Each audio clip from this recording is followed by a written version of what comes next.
Hello, Beauty News family. Welcome back to another chatty, chill video with us.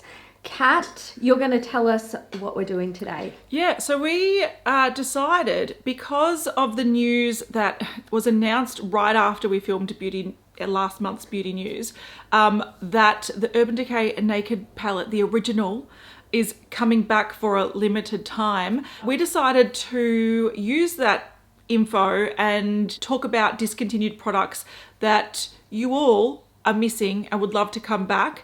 Now, I just want to talk about the Urban Decay one really quickly because it is sort of interesting news. It's everywhere on YouTube at the moment. They've brought back the original Naked Palette. They have reformulated it.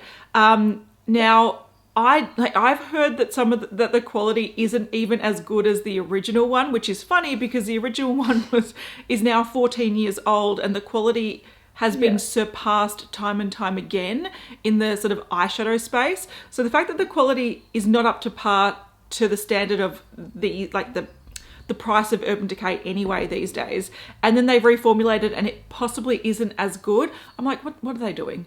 What are they doing? But do you know how much this palette is, Hailey? Like, think of the Naked Palette. How much? It's in Australia. $56. It's $59 US, 95 Australian dollars. They're 95 Australian dollars, and they think that that sort of chalky, satiny finish is going to wow people.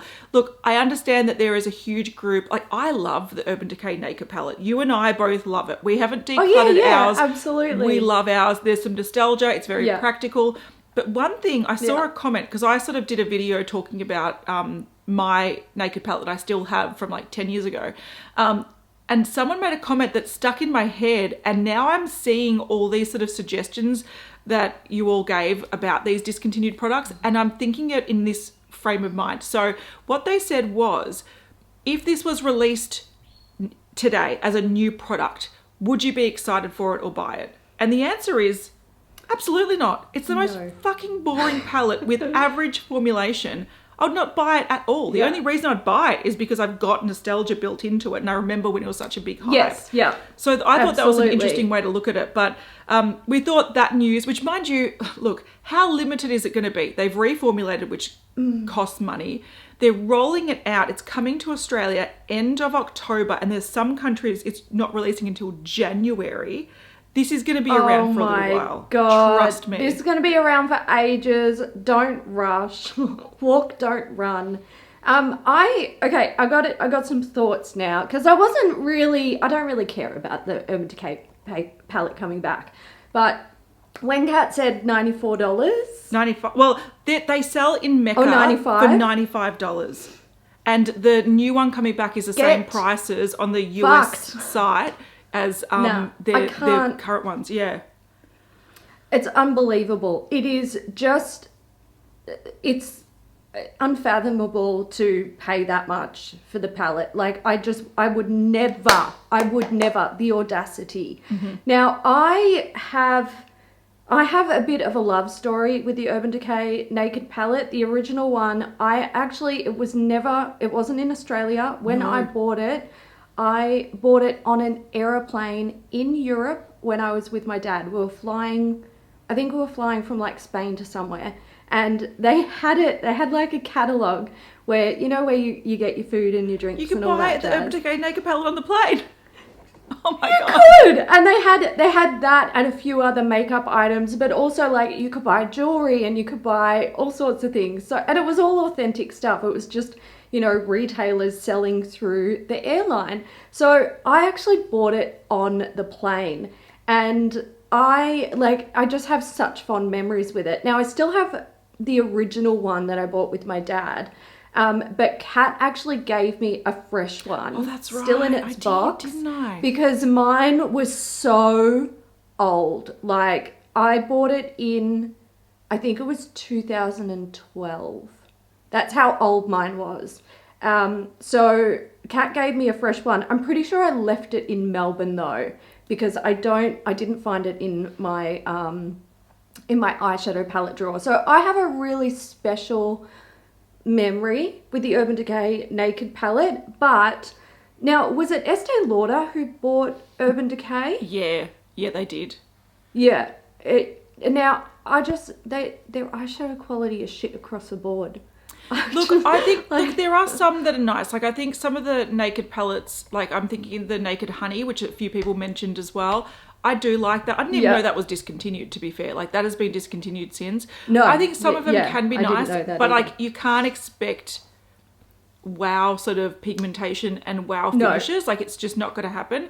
But I feel like it's an era where we were really excited about makeup because there wasn't as much coming out. I remember I had to order the Naked palette. I think I ordered the Naked palette 1 and the Naked 2 at the same time from an international website. I think I paid a shit ton in shipping. Urban Decay wasn't even in Australia yet. I think it took another year or two for it to come to Australia. So yes, this was a time where we were like coveting makeup. So I understand why people are excited that it's coming back. But I almost feel like this was always the plan. I just do not feel like Estee Lauder as a conglomerate makeup brand is really capable of doing those standout formulas that so many of us expect these days because it's actually what we're used to. Now, back in the day, the Urban Decay formula, when it was still owned by Urban Decay, it was good. Like, it was top notch. It was, some of the best that was available to consumers. But it's not anymore. No, like, the ingredients and the technology of making makeup has changed in that time. Like, we're thinking the Naked palette launched in 2010 and was discontinued in 2018. So it was 8 years that it was out. In that time, there was a huge shift in the makeup industry. Like, so many brands came out, so many new formulations came out. But I think what Estee Lauder has done is that to keep a certain profit margin, they need to make the eyeshadows really, really cheap. And we all know, well, we should all know that to get really beautiful pigments and finishes, it actually costs a bit of money. So they just don't want to lose some of their profit margin. But anyway, on the back of that, we're having a discussion about some of the most missed products that have been discontinued or that were limited edition and have gone. So we're going to run through some of them. We're going to have a discussion and we're going to also tell you what our most missed products are. So before we sort of get into the meat and potatoes of this video, I will just mention that there were quite a few Urban Decay items that have been discontinued that you guys mentioned that you missed, including various palettes like the Naked 2, the Smoky palette, the Born to Run palette, like the flavored body powders were mentioned a few times, Vice lipsticks. Now, we're not really going to go into this any further than what we've just talked about right now because they're all going to come back anyway. Let's face it. It's true.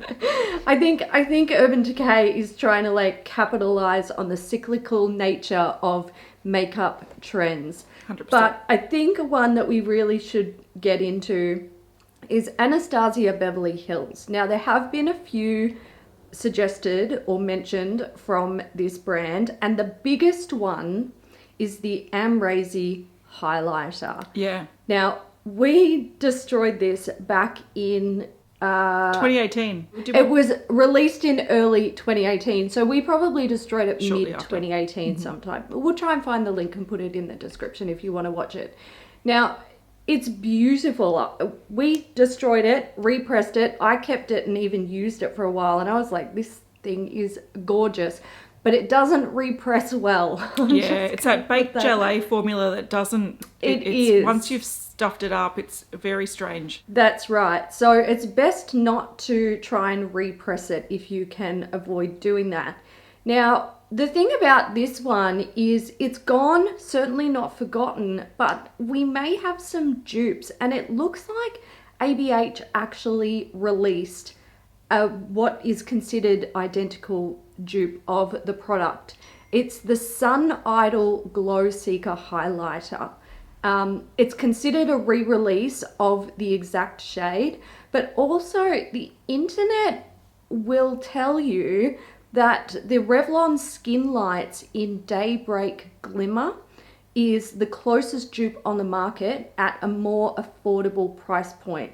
And you can find it, if you're in Australia, you can find it at Chemist Warehouse. There you go. I have to keep it in my mind to go and buy it before this video goes live. Yeah, that's true. Look, I also want to mention, though, that they did bring back the Amrezy highlighter a few years later. I think it was for like a holiday release or something. So they may still bring it back, but I think it being linked to a collaboration and having someone's name on it, you need to sort of renegotiate things. Like, you can't just bring it back with someone's name on it. So so I feel like what they probably have done is brought it back in that Glow Seeker sort of formulation. I did actually get the limited edition Pearl one, which was a Lunar New Year one. Beautiful formula. That was more of a cooler toned sort of champagne. Really, really pretty. So if you did miss Amrezy, I would recommend checking this formula out, because it is very, very beautiful. But I didn't have Amrezy. I wish that's one of those little like niggling in the back of my mind. I'm like, I should have bought one, damn. Because I should have bought Amrezy. Yeah, I'm like, I think I've come back, not full circle with highlighters, because I think when they were really popular, I was using them badly. But now I use highlighters and I use them in a different way. I use them just as liberally, but a little bit more like glowy and spread out, like you can probably see on my cheeks. Yes. And I really love them. So I'm back into being mad about highlighters or really, really glowy products. So this would have got a lot of love from me. So I do miss that. Just touching on really quickly, there are some other palettes that people really miss. The Mario palette. So this was with Makeup by Mario. He did a collaboration years and years ago. This was before the Modern Renaissance palette came out. There's also like the Subculture people really liked. There was a debacle with that one. When it first launched, the formulas were really, really soft. They were really muddy. They were kind of strange. They reformulated that one, and people just sort of lost interest because of the bad press at the start.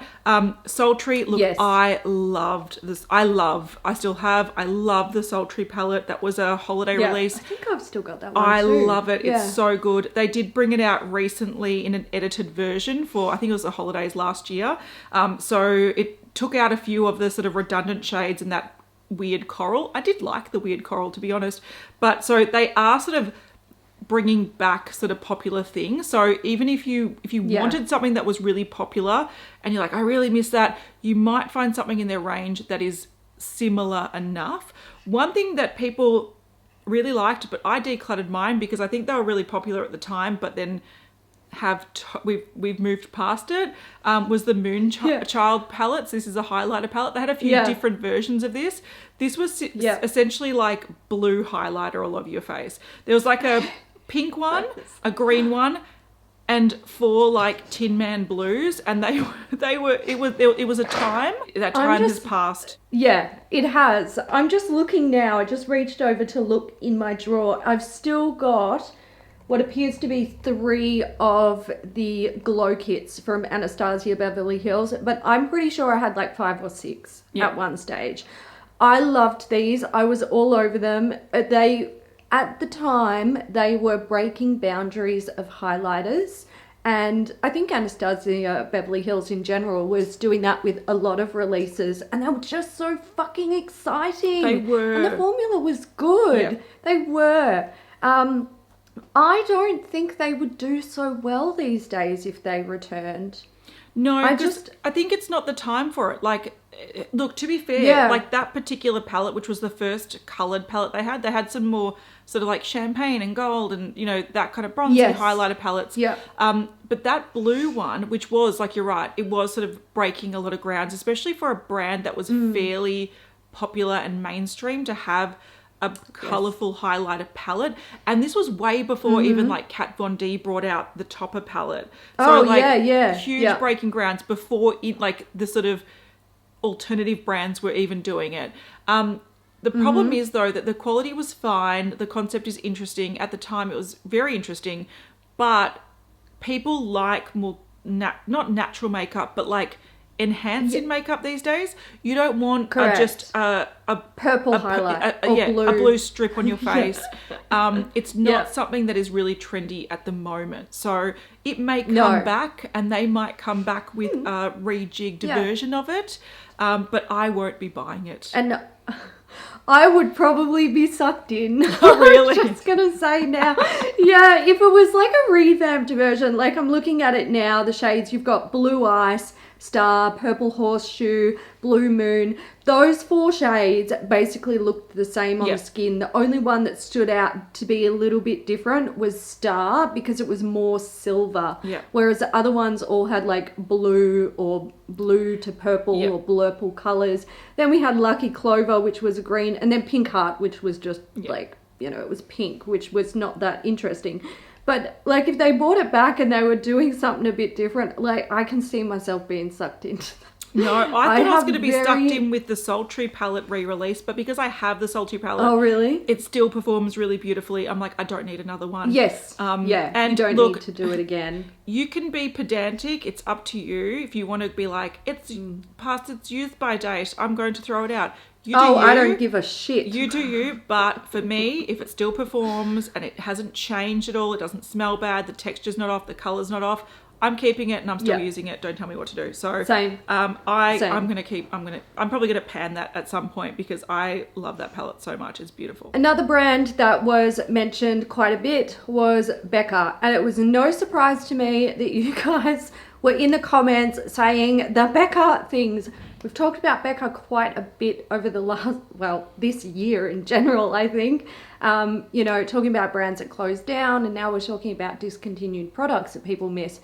One particular product from Becca that was absolutely like just screamed about from the rooftops was Berlin Girl Glow, the shimmering skin perfector pressed, which came out in a Passport to Glow collection, which were highlighters that were basically featured to represent countries around the world. Now, this one was released in collaboration with Hattis Schmidt, and we both have one. And look, I treasure this thing. I agree. Not only because it is the most unique nude shade highlighter that I own. It's got this ever so slightly subtle, like silvery, I want to say like blue-ish. So it's an absolutely gorgeous highlighter, and it is an extremely unique color. Now, the internet has searched for a dupe on this one for a long, long time. Doesn't exist. Well, to be fair, I have heard that one does exist. Hattis brought out her own brand and apparently has a shade similar to this in her brand range. The problem is that it's an online German-based brand that's sort of like, do you take the risk by, like, the formulation isn't identical, obviously, but I think the inspiration of the color is supposed to be the same. I did try to have a look online, and the swatches to me didn't look the same. I didn't instinctively think it was a dupe, but apparently people are saying that it was designed to be a dupe. So apparently she did bring out one, but I do agree with you. What makes this so interesting is it gives you that sort of cool tone, slightly blue, that in a natural way. So like you think of the Moonchild palette that is like garishly blue and sort of sparkly. This is like this almost beige nude with this cool tone shift to it. And I agree. I feel like it's on that tipping point of natural but interesting, and it's very hard to find something like this. And I've had people to this very day ask me when I do like when I talk about highlighters, like, is that a dupe for Berlin Girl Glow? And I'm like, no, that's a warm champagne.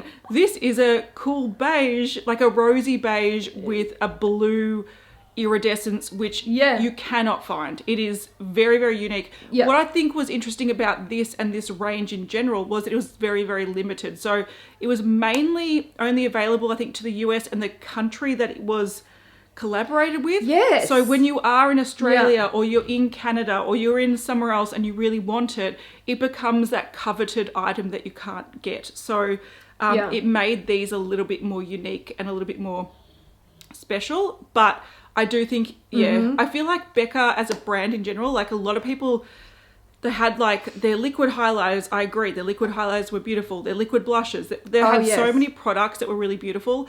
I almost feel like that was a brand that shouldn't have gone under. I think if they had been a little bit more transparent and told people that they were struggling, I think people would have come marching up to the shops and being like, okay, we're going to support you because I really feel like that seems to be the one brand that people feel that they miss. Like, there might be things you're like, oh, I would like that again, or I'd like to have the opportunity to buy that. But I feel like people in their soul are like, I'm really lost without this product, which is really interesting. I agree. Another thing that was brought up quite a lot is the old school Kat Von D palettes. Now, again, I feel this. This was another product that I had a friend that would travel to the US often, and she would always come back with really cool Kat Von D palettes. This was probably like 2012, and I used to like be so like, can I touch them? I'm so excited. I even remember my partner, when we had Sephora come to Australia and Kat Von D came here, it was only in Sydney for a little bit of time, or like a year or two or something. And I remember my partner went up to Sydney for work, and he brought me back the Monarch palette, and I was so excited. Yeah. But I look at these palettes today, and maybe, pretty much all of them, and I look and I go, in this market, would I buy any of them? And the answer is no. So for me, I understand the nostalgia, and I understand they were really beautiful quality. There's actually a few here that I've decluttered and I feel bad about. Not bad that I've decluttered them, but I'm like, I know people love them so much. And to me, I'm just like, here you go, see ya. Also, I have to say, their contour palette was revolutionary. That sort of big bronzers, the sort of matte powders, the highlight powders, and the bronzers in different shades. People went crazy for it. So these were really groundbreaking palettes. But I feel like they don't really hold up in this market. What do you think, Hailey? I agree with you. I think they are a bit... they feel like the era of when they came out. They don't feel modern and fresh.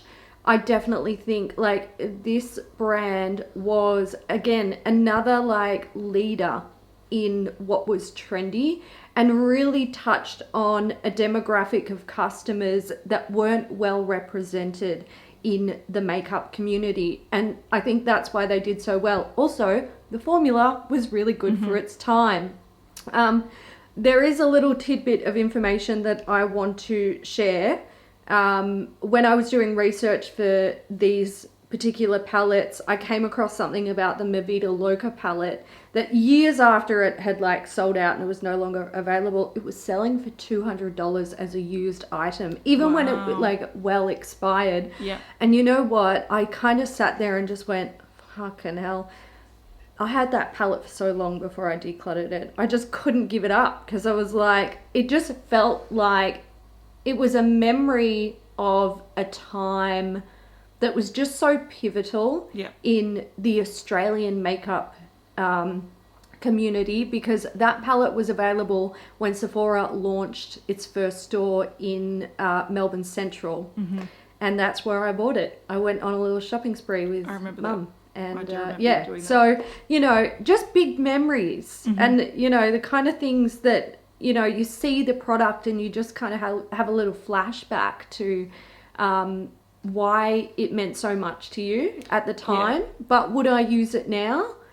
No. But I also have to say, for a palette though, out of all these palettes that we have here, like we've got a whole bunch of photos that we're looking at, this is the most appealing in the format of it, the color story, just how it's laid out, the packaging, everything. All of it. I think there is something about that is timeless because it's just so smartly designed that even if you're not a huge color lover, you can go, this is the only palette I need for color because it covers all different colors. That's right. There is something about it that even in this day and age, it is appealing, whereas the ones around it, I'm like, that's boring.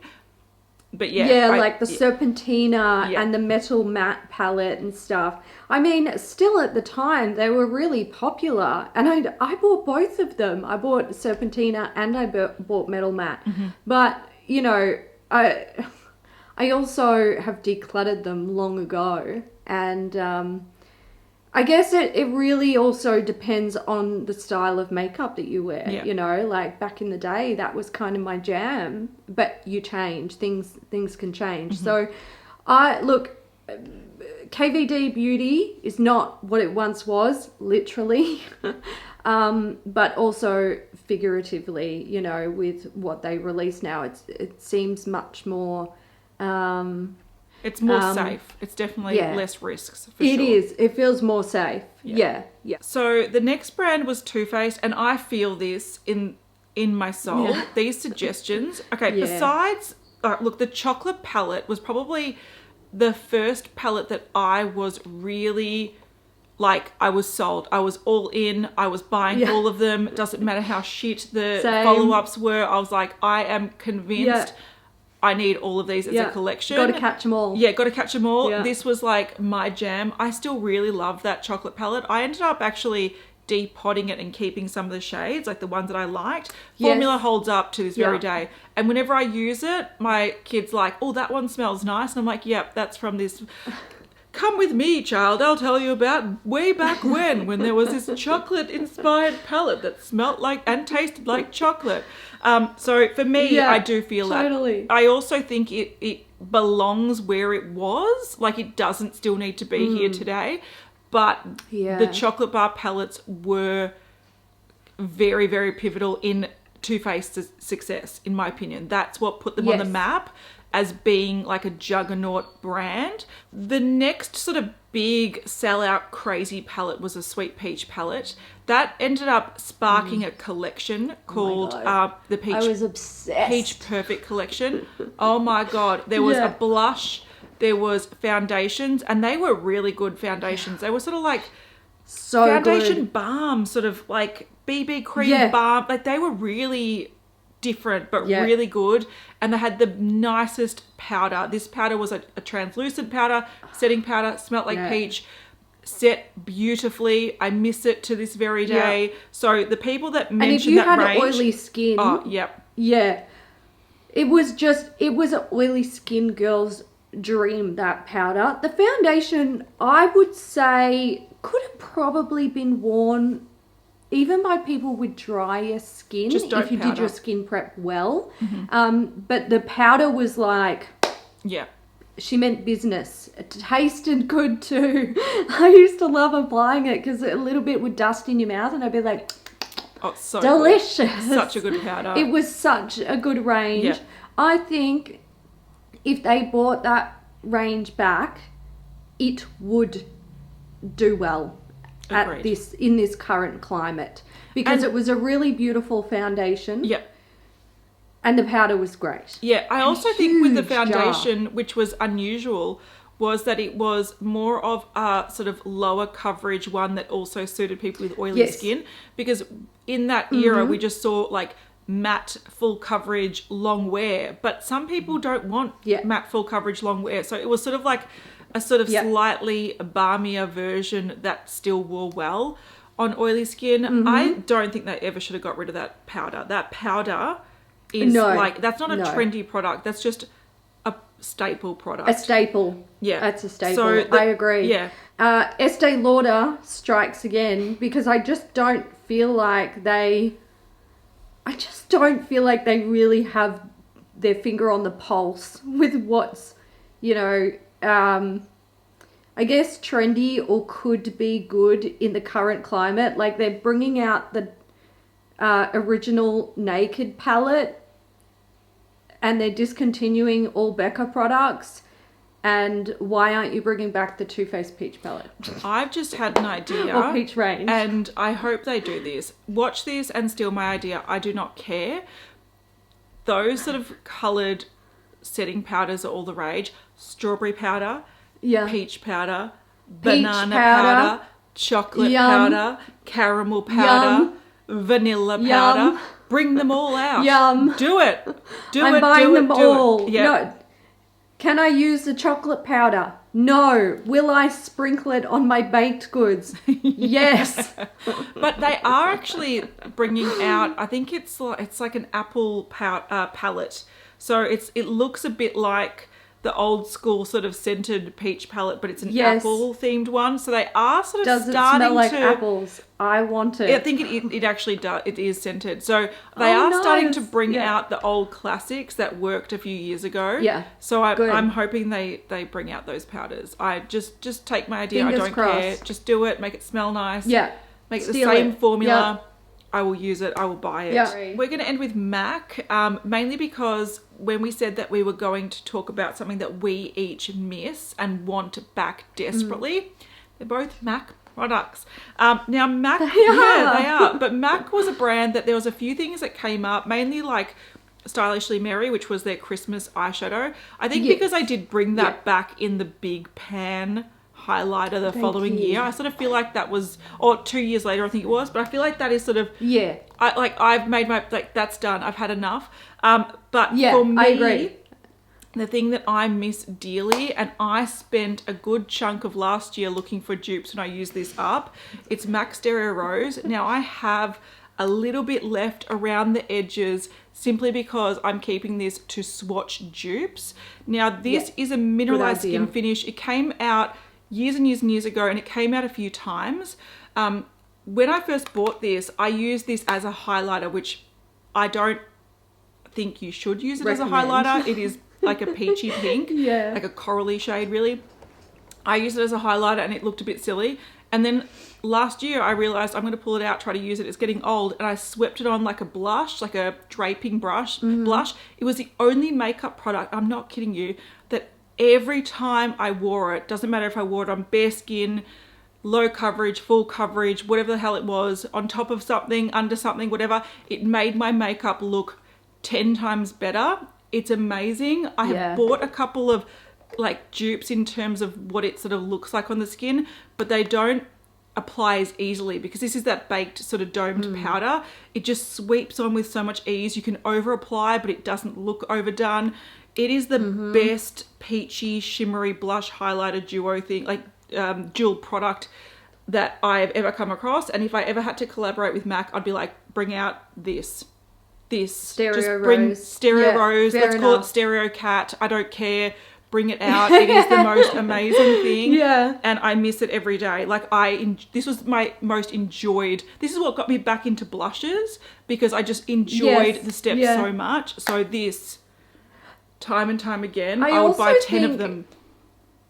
The thing about MAC mineralized skin finishes is their formula is a little bit unique. Okay, yes, it's a baked like dome product, and we do have them from other brands, but the MAC one, there's something about it when it's picked up with a brush, it's quite dry but in a good way, and it's like the way that applies and disperses on the skin is unique to the product. I agree. So it's not just the color and the finish of the product on the skin, but it's the actual formula and the way that it applies is unique to MAC and their mineralized skin finishes.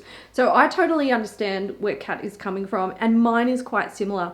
Mine is actually a beauty powder. This one is Pearl Sunshine, and MAC haven't made these for I don't even know how long. I discovered this one in a limited edition collection, and I bought it because it was beautiful. And again, it's one of those products where like the color is really pretty. It goes on, you can barely see it. It's very subtle, so I love to wear it as a soft blush. But it has a really beautiful glow to it as well, which makes it like those glowy blushes. But again, it's the way that it sits on the skin. It is similar to an Hourglass ambient lighting powder, but a little bit more like glowy, and it's like the way that it buffs into the skin. At some angles it just looks like that nice sort of like satiny blush look, but then as the light catches it, it will give you that highlight effect. So it's 2-in-1 kind of product. I love it. I think I have 2 beauty powders from MAC. Both came from limited edition collections. Ever since I bought these, and this is going back probably like 2015, 16, 17.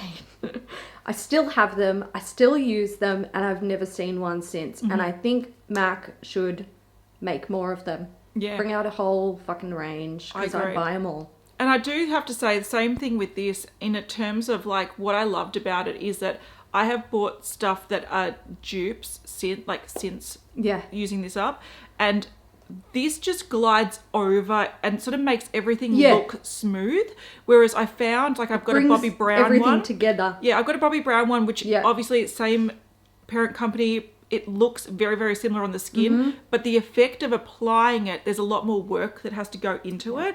I've also Yes, tried other yes. mineralized blushes that have shimmer in it, but the base color is so bold that if I do the heavy-handed sweeping much. on that I did with this, I look like I'm sunburnt or that I'm a clown because it's just too much Yes. sort of blush to it. This was like a peachy Yeah. coloured highlighter, so it gave you a bit of Similar, corally yeah. colour on your cheeks, but it was mainly the glow, and there was something about it that I just can't And the dupe. dimension that it Yeah. offers. Yeah, it's beautiful. But I mean, as far as I can recall, and I haven't looked at the range for a long, long time, nor have I purchased one in a long time, but mineralized skin finishes, like, they have historically been something that has like almost a hint of color to it. Like, it's never been bold, intense color, and then just this beautiful glowy finish for the skin. Like, I think they're stunning. They are and stunning. I think MAC can really make some outstanding like colored base products that are a bit more subtle Yeah. and kind of lean more into, let's make the skin look beautiful and natural. And I think mineralized skin finishes do that. I've got a whole selection of them I do. myself. They're all I've like got a few that are the yeah. highlighter colours. There are some that Yeah, same. are more sort of, that have more colour to them, but they're not blushy Yeah. colours. They sort of get into the golds and the bronzes. And so Yeah. it's never Soft and this sort gentle. of blushy colour. Yeah, I've got a few, like Soft and Gentle. Soft and Gentle I is would one of mention them. Soft and Gentle if it wasn't a permanent product, but because It's still available. Yeah, Yeah. it's still available. Yeah. I love it. That's also a beautiful product. But yeah, this sort of blush and highlighting Yeah. one, yeah. And don't leave me suggestions because I literally have swatched I spent 6 months last year Leave her alone. swatching every option that is Oh, available gosh. to me, even ordering some online and literally being disappointed. The only ones I haven't Yeah. tried, because there are a few brands that have brought out sort of glowy blushes since. I know that Rare Beauty have released a range. I do want to swatch those in store, but they're not, I know it's not the same consistency. So for me, I'm like, it's just not going to be the same. It's not going to be You're the same. not into it. Yeah. Maybe what you should do is put a swatch on a piece of paper, or I don't know, something. Paper wouldn't be the best thing, but I'm thinking like a swatch that you can cover with tape, protect the I just color bring and this the shopping finish with and all me. that stuff. Do you? Yeah, that's why I Good haven't on thrown you. it I out. love I've got it. little bits around the Yeah. edge because I bring it shopping with me. If I'm thinking I want to find a dupe for it, I just bring it with me. Yeah. And it comes out and I'm Bring it swatching. I'm with like, you. it's not Good the same. idea. Not the same. It's not the one. It's not Yeah. it. It's not it. So yeah, if that came back, even limited drop, I would buy. I'm not. How kidding many you. would you I would buy? buy probably at least 5. At least 5. Yeah. Because when I did dedicate I don't time to blame using you. this up, I used it up in like 6 months. So I would at least buy 5. Yeah, fair enough. And then you'd probably get to a point where you use it, you know, a lot, and then it starts to dwindle down. You're like, no, I must save the precious. Yes, exactly right. We're all And then a I'll be bit hunting like like that with our the makeup. corporate store things to see if it goes on sale. And I'm like, buy another 5. Yeah. Yeah. Yeah, I understand those feels. All right, guys, so that is it for us. We do want to say thank you to everyone who contributed their thoughts on the post that we posted on our channel about this. We appreciate you guys for getting involved. We are going to do gimmicky products next, so that one will be coming up soon, and Good you guys chat, that also got stuck into those comments as well. So we're looking forward to having a chat about that. So until then, take care of yourself. We love you very much. Share, subscribe, like, do all of the things that YouTube likes to happen, and we'll catch you in the next one. Mwah. Bye. Bye.